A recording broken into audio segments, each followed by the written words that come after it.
ওই খাবারটা কিন্তু ওখানে 2 থেকে 3 গুণ বেশি দাম হয়ে যায়। জন্য কোনো খাবারের বরাদ্দ নেই। সবচেয়ে বেশি পরিমাণ জেলখানার মধ্যে যেটা বাণিজ্য হয় সেটা হচ্ছে টেলিফোন বাণিজ্য।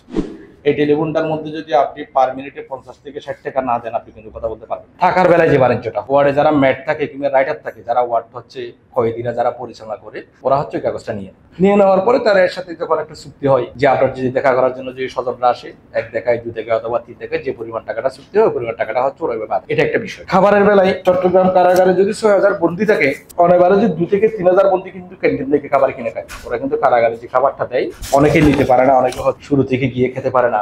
তো আপনার এই যে খাবারটা নিয়ে কিন্তু একটা বাণিজ্য কিন্তু করা হয়, যে বাদ বাকি যে ক্যান্টিন থেকে যারা খাবারটা কিনে এই যে খাবারটা বেঁচে যায়, এটা নিয়ে কিন্তু একটা ভাগবাটারের বিষয় কিন্তু থাকে। জেল করে যেটা বলা আছে যে সকালের খাবারের তালিকা রয়েছে রুটি, পাউরুটি, চিনি, গুড়, ডাল, দুধ, জেলি, ডিম, ঘি, মাখন, কলা ও চা। দুপুরের খাবারে ভাত, রুটি, মাছ বা মাংস, শাকসবজি, ডাল।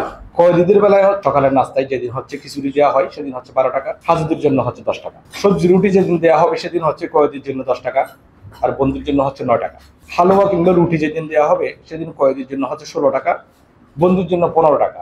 অনেকে যেহেতু এই খাবারটা নিতে পারে না, ওরা হচ্ছে ক্যান্টিন থেকে খাবারটা কিনে খায়। ক্যান্টিনে যে খাবারটা বিক্রি হয়, এই খাবারটা যখন বাইরে থেকে যখন কারাগারের 4 দেয়াল পেরিয়ে যখন কারাগারের ক্যান্টিনের মধ্যে খাবারটা যায়, ওই খাবারটা কিন্তু ওখানে 2 থেকে 3 গুণ বেশি দাম হয়ে যায়। জেল করে কারাগারে কিন্তু শিশু বন্দী বলে কিন্তু কোনো কথা নেই, শিশুদের জন্য কোনো খাবারের বরাদ্দ নেই। শিশু কিন্তু বন্দী হিসাবে কিন্তু হিসাব হয়। ওই মায়েদের জন্য যে খাবারটা দেওয়া হয় এই খাবারটা কিন্তু শিশুদেরকে দেওয়া হয়। সবচেয়ে বেশি পরিমাণ জেলখানার মধ্যে যেটা বাণিজ্য হয় সেটা হচ্ছে টেলিফোন বাণিজ্য। 2018 সালে স্বজন পরিবারের বন্ধন নামে একটা প্রোগ্রামে দিয়ে হচ্ছে প্রত্যেক কারাগারে হচ্ছে একটা টেলিফোন কিন্তু দিয়েছেন। আপনি একজন বন্দী হচ্ছে মাসে 2বার কথা বলতে পারবে টেলিফোন দিয়ে, একজন বন্দী মাসে 2বার 10 মিনিট করে কথা বলতে পারবে। কিন্তু আমাদের কারাগারে যেটা, সেটা নিয়ে আমরা রিপোর্ট একটা করেছিলাম। আমাদের কারাগারে যে টেলিফোনটা আছে, এই টেলিফোনটার মধ্যে যদি আপনি পার মিনিটে 50 থেকে 60 টাকা না দেন, আপনি কিন্তু কথা বলতে পারবেন। আপনার যারা নারী এবং বৃদ্ধ এই বন্দীদের বেলায় কিন্তু কথা বলার অগ্রাধিকারের কথা বলা হয়েছে, বাট এটা কিন্তু কখনো হয়। সেগুলো দেখভালের জন্য সবচেয়ে বেশি আমি মনে করি ভূমিকা রাখতে পারে আমাদের যারা বেসরকারি কারা পরিদর্শক আছে, ওনারা কিন্তু একটা বিশাল ভূমিকা রাখতে পারে।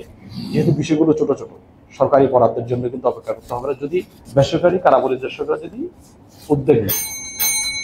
কিন্তু আমাদের এখানে যারা বেসরকারি কারা পরিদর্শক আছেন, ওনারা যদি আসলে সচ্ছল না হন, বিত্তশালী না হন, সমাজসেবামূলক কাজে যদি আগ্রহী না হন, তাহলে কিন্তু এটা সম্ভব না।